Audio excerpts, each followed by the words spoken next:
Chapter 8. I'm afraid I used the steps as a second library, Charlie apologized. There were stacks of books and papers on each step. It left only a narrow lane in between the stacks. Our mother would have had a fit. Just follow me and don't touch anything, Charlie warned. I didn't need to be told, though. Who knows what bugs were hiding in the piles? That made for problems. What if there were bugs on the ceiling? They might drop down on me. I kept looking from step to ceiling. Several times Bobby bumped into me. The hallway was even worse. There were bookcases on either side, so the aisle was even narrower. As I walked along, I heard a scuttling sound. Turning, I saw a spider even larger than Madeline inside a glass tank. Its body was as large as a lemon, and it was covered all over with fur like a stuffed doll. It tapped at the window of the tank. I think it wanted out. Charlie mistook my horrified stare. That's Arthur. He comes from British Guiana.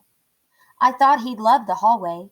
I've heard that children in his native country keep them as pets and lead them around on strings. I pivoted slowly. I realized that all the bookcases held cages filled with spiders as well as books. This was worse than a horror movie. It was a nightmare. Come on, Teddy. The little weasel pushed me from behind. I was so scared that I couldn't even think. My legs moved automatically like a zombie's. Ahead, I could hear a loud chirping that sounded like a huge cricket. Charlie paused by a doorway and motioned us inside. Enter. Uh-oh. I would have sworn Madeline also waved a bristly leg. I hesitated on the threshold, but I didn't see any monster bug. It looked like many living rooms in San Francisco. There was a fireplace against one wall. Cabinets with glass doors stood on either side.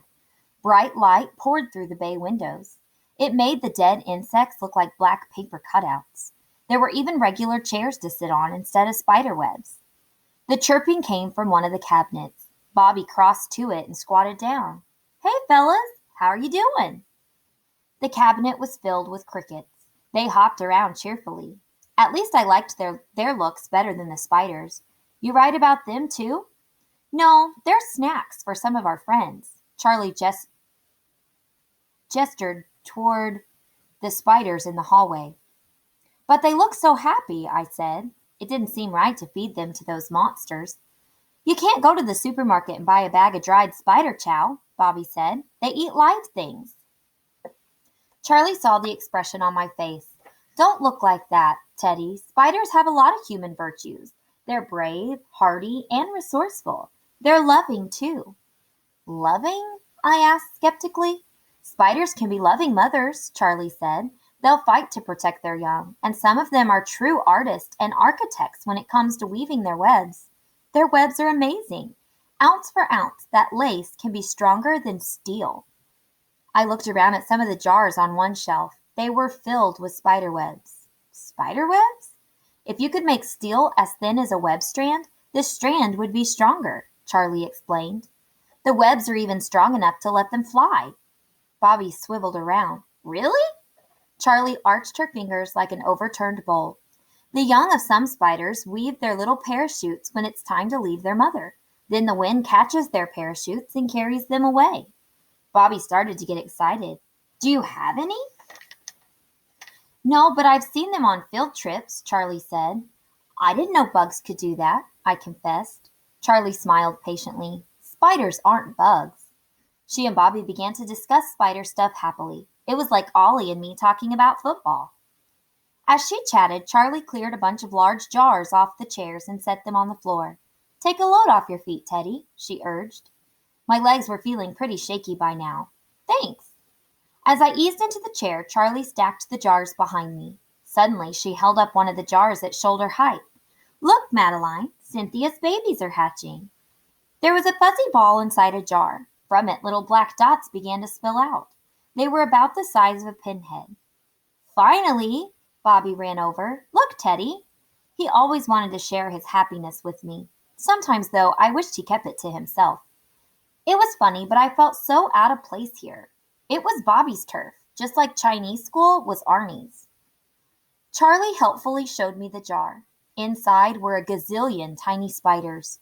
With a new, horrified thought, I looked at all the jars Charlie had taken from the chair and put on the floor.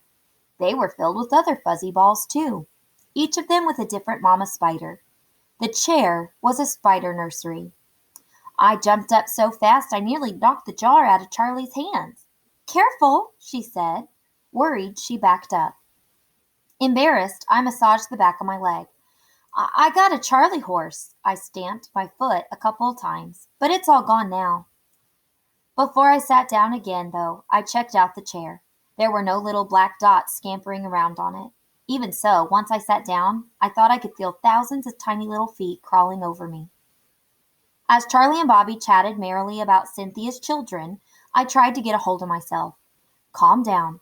Arnie is still worse than spiders, I told myself. However, I wasn't quite so certain anymore.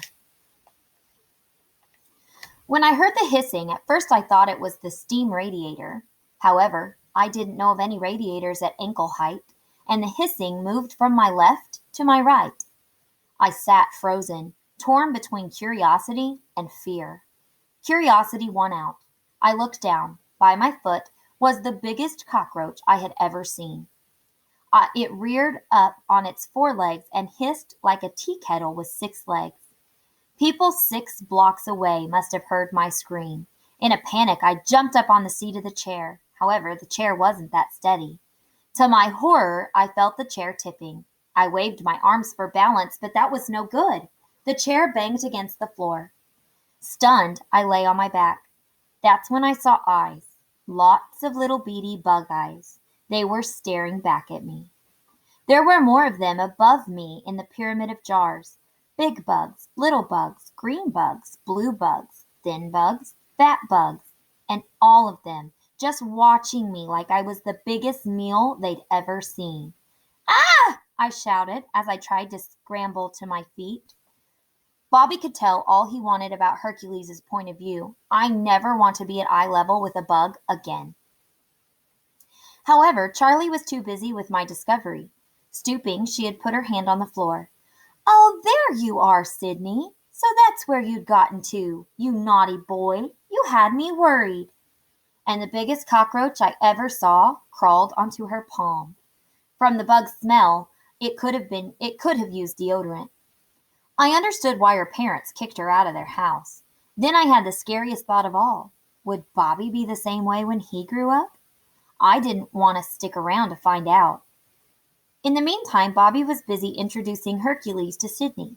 "Hercules, meet your big cousin Sydney. He's from Madagascar." I wondered what else had gotten loose in Charlie's apartment. There could be a lot worse things than cockroach cooties. When I got home, I wanted to take a bath and wash all my clothes. In the meantime, Sydney was resting on Charlie's palm. Bobby had opened the lid to the ink box again, so Hercules could peer out. "You and Sydney are going to be good friends." Charlie put Sydney into another aquarium tank. "Now, you stay there this time. Eat your banana," she scolded. Then she turned to me. "I don't know how to thank you for helping me find Sydney." "Just help us with Hercules," I said, wanting to get out of there. Charlie smiled oddly. "I can do better than that. Won't you have tea with me and Madeline?" My stomach started to growl. "A snack might be nice," I admitted. "Will you give me a hand, Bobby?" Charlie asked. "Sure," Bobby said, shutting the lid on Hercules. He came over and set the ink box by my feet.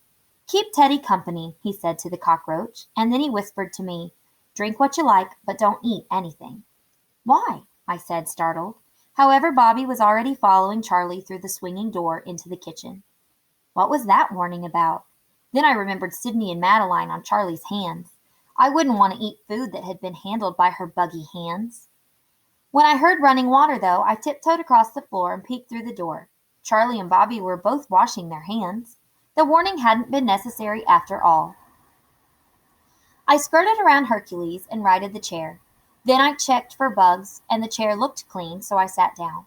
I felt thousands of eyes watching me. With Madeline still perched on her shoulder, Charlie came back with a huge tray. She paused uncertainly in the living room, looking for clear space.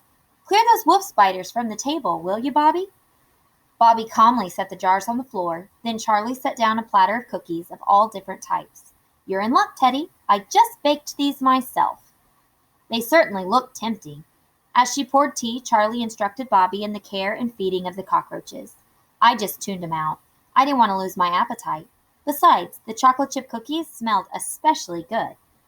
Help yourself, Teddy, Charlie urged, holding out a plate to me. Eagerly, I took it and piled the plate high. I figured Bobby had just been trying to scare me off. That way he'd have the cookies all to himself when he visited Charlie. My, you've got quite an appetite, Charlie laughed. I'm a growing boy, I said, still avoiding looking at Madeline. Well, take more, she coaxed. I wasn't going to be shy. I scooped up another 6 chocolate chip cookies. It was only then that I saw Bobby shake his head. I didn't see what the problem was, though. Charlie had washed her hands. Won't you help yourself? Charlie asked and held out the plate to my little brother. Thanks, Bobby said. When it came to sweets, Bobby could be a human vacuum cleaner. I'd seen him once go through a whole bag of Oreos by himself. However, this time he only took a couple of the smallest cookies. Take more, Charlie insisted. No, I already ate before I came here, Bobby fibbed. I looked back at the cookies. They seemed fine. I watched Charlie closely. She took a couple of cookies and began to munch away happily. I love these. I picked up a chocolate chip cookie. It was just about to go into my mouth when Bobby coughed loudly. I glanced at him. He shook his head again. Charlie was happily chowing down. I still couldn't see what the problem was. With a shrug, I began to raise the cookie to my mouth again. Suddenly, the clock over the mantel chimed. Bobby jumped to his feet. We've lost track of time. We've got Mom's birthday party. I looked at the clock. We're gonna be late. Dad's gonna be mad. Bobby turned to Charlie and Madeline. Thanks for all the tips, he said. Charlie wiped her mouth with a napkin and swallowed a last mouthful of cookie. Feel free to come over or call any time. While Bobby's back was turned, I slipped the chocolate chip cookies into my jacket pocket. I could always eat them later, when he wasn't watching. The beauty of it was that I wouldn't have to share my treats like I usually did. Charlie winked at me. Madeline waved goodbye.